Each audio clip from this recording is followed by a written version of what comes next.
Well, it's a pretty hot day today, and I just got back in the truck and turning down the AC because it's not noisy for normal travel, but if I'm trying to make a video, yeah, it's noisy.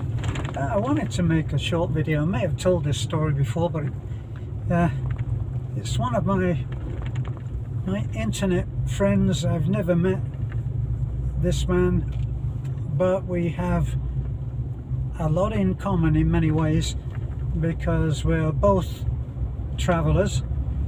We are both interested in woodworking, and this man has a sense of history and a great sense of humor. I'm sure that he won't mind when I say that I call him Karl the coffin maker, because that's what he is. He has spent many years as a trade.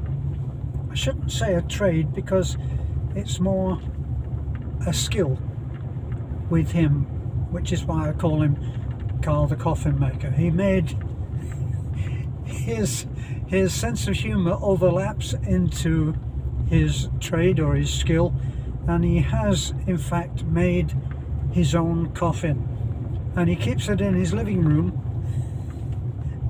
and I guess he puts his coffee on it in the morning. He calls it his end table, which I thought was the funniest, but it doesn't stop there. He's an animal lover, one of those people who believes that dogs are sometimes a lot more trustworthy than people. Haven't we all felt that way in the past?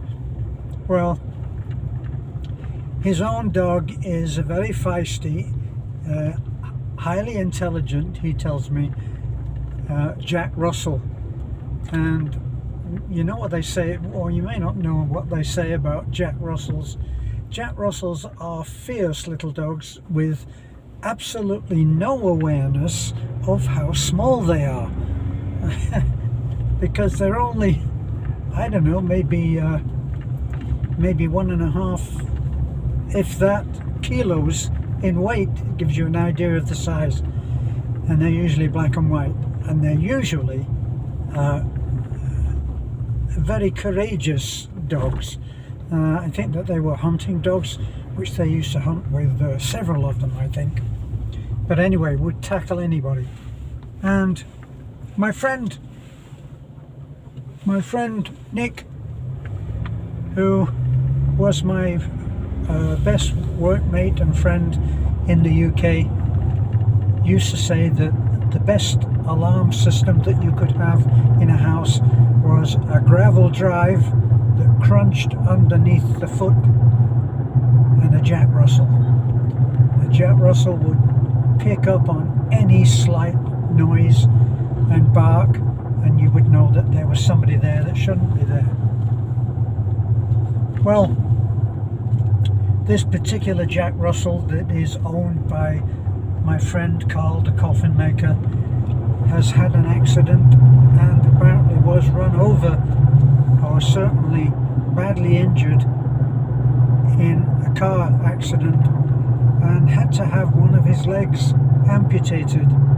But he gets around incredibly well, even on 3 legs, and my friend calls him Tripod, which still makes me laugh. What a great name for a dog. I think I might have called him Trio, but it wouldn't be as funny as Tripod. Anyway, Karl is a man who has overcome incredible difficulties because, well, they say that once you have become an alcoholic, you're never free of that particular drug, which alcohol is a drug, of course. And when I spoke to Karl about it, I asked him if I could talk about him and his addiction and the kind of thing that it had cost him in his life and what his struggles were. And I've made other videos about Karl, and he has always, if he was here, I'm sure that I would be able to get him to come along and talk to our students about the dangers of becoming addicted to alcohol. The problem with alcohol is that it's socially acceptable, and you can get away with anything by saying, yes, I drink, but mainly I just drink socially. And I can feel that I'm getting off into another video when I should be talking about my friend Karl the coffin maker. He quit. His story is an interesting one. He quit working when he was, I think he was around 40-ish, in his 40s. He quit working. He'd done pretty well as a coffin maker, because let's face it, that's often the last purchase we ever make, isn't it? Anyway, he had made fine coffins out of fine hardwoods, and he was very much in demand. And on one particular occasion, he was telling me how he had broken down on the delivery of an expensive coffin to a high-paying customer. Of course, the man himself wasn't there to pay for the coffin himself, but he'd left somebody behind to do that. And Karl was on his way in his van when the van broke down, but he was under a time constraint and couldn't start calling somebody in to fix the van. So what he did, and I feel that this is uniquely British. This is what we all have our, what I call, eccentricities, peculiar, specific ways of looking at life, which is not in the norm. And he did nothing more than open the back of his van, take out the coffin, and go and stand by a bus stop where he knew the bus would take him to his destination. And he stood there with I'm imagining all this from what he told me. He stood there with the coffin upended, standing on its end.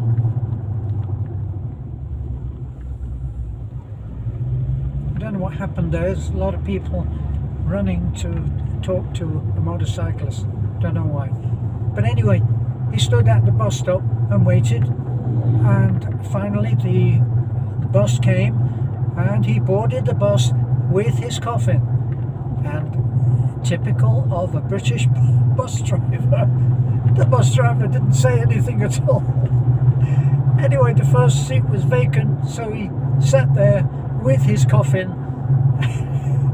And the way that it turned out was that the bus, coincidentally, was almost full of people who were advanced in their age, shall we say.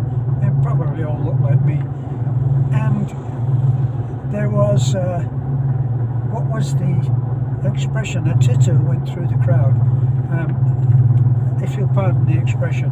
And the talk between all of these elderly people was all about the man sitting there with a coffin.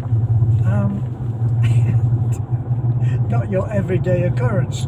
Well, Karl waited, didn't say anything in response to any of this attention, and when his stop came, he got up ahead of time, and he stood there with his coffin, and he turned and he addressed the occupants of the bus, and he said, "All of you will soon require my services, like the gentleman of this coffin," implying, of course, that the man was actually in the coffin, I guess. And there was a stunned silence, and Karl took his coffin and got off the bus. Never actually found out whether they charged him for the coffin or the implied presence inside it. So that that's my favourite story of Karl the coffin maker. And of course, I love the other two things which did make me laugh, and that was that he made his own coffin. Obviously, he had the measurements to hand, and he called it his end table. And the little dog that he loves so much, that's lost his leg, calling him tripod. I love it. Thank you, Karl. You can't write this stuff unless it's true. And I'll let you go now. Thanks for being with me. Bye for now.